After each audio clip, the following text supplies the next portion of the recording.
Guys നമ്മുടെ പുതിയ വീഡിയോയിലേക്ക് എല്ലാവർക്കും സ്വാഗതം. അപ്പോൾ ഗായ്സ് ഇന്ന് ഞാൻ ഈ വീഡിയോ വന്നിട്ടുള്ളത് സങ്കടകരമായ ഒരു വീഡിയോ ആയിട്ടാണ്.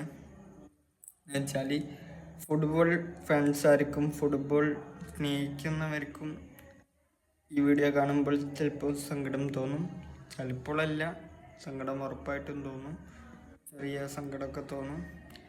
റൊണാൾഡോയുടെ അൽ നസർ എഫ് സി ചാമ്പ്യൻസ് കപ്പിൽ നിന്ന് പുറത്തായി. അതേ അപ്പോൾ തൊട്ട് പിന്നാലെ തന്നെ ലിയണൽ മെസ്സിയുടെ ഇന്റർ മിയാമിയും കോൺഹാഫ് ചാമ്പ്യൻസ് കപ്പിൽ നിന്നും പുറത്തായി. രണ്ട് സൂപ്പർ താരങ്ങളും പുറത്തായി അവരുടെ ടീമിൽ.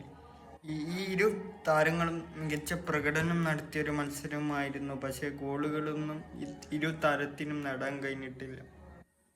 അതിൻ്റെ ഒക്കെ ഒരു വിഷമമാണ്. അപ്പോൾ എല്ലാവർക്കും ഈ വീഡിയോ കണ്ടിട്ട് ഞാൻ പറഞ്ഞ പോലെ സങ്കടമായല്ലേ. ക്രിസ്ത്യാനോ റൊണാൾഡോയുടെ എനിക്ക് ഏറ്റവും വലിയ സങ്കടമായത് ആ വീഡിയോ കണ്ടിട്ടാണ്. ക്രിസ്ത്യാനോ റൊണാൾഡോയുടെ ആ വീഡിയോ, ലാസ്റ്റ് മിനിറ്റിൽ ആ ചാൻസ് കിട്ടി അടിക്കാൻ കഴിയാത്തതിൻ്റെ സങ്കടമാണ് ക്രിസ്ത്യാനോ റൊണാൾഡോക്ക്. ഇരു താരങ്ങളും ആ കിരീടം, ഈ ഇരു ടീമിലെ ആ കിരീടം ഇരു താരങ്ങളും ഇത്രത്തോളം ആഗ്രഹിച്ചിരുന്നു. അടുത്ത പ്രാവശ്യം ഇവർക്ക് കിരീടങ്ങളും നേടാൻ കഴിയട്ടെ എന്ന് വിചാരിച്ചിട്ട് ഈ വീഡിയോ ഇവിടെ വെച്ച് നിർത്തുന്നു. അപ്പോൾ നമുക്ക് അടുത്ത വീഡിയോയിൽ കാണാം. അപ്പോൾ എൻ്റെ ചാനൽ സബ്സ്ക്രൈബ് ചെയ്യാത്തവരുണ്ടെങ്കിൽ സബ്സ്ക്രൈബ് ചെയ്യുക, എന്നെ സപ്പോർട്ട് ചെയ്യുക, ലൈക്ക് ചെയ്യുക. ഈ വീഡിയോ ഇഷ്ടപ്പെട്ടിട്ടുണ്ടെങ്കിൽ ലൈക്ക് ചെയ്യുക. അപ്പോൾ നമുക്ക് അടുത്ത വീഡിയോയിൽ കാണാം. Bye bye.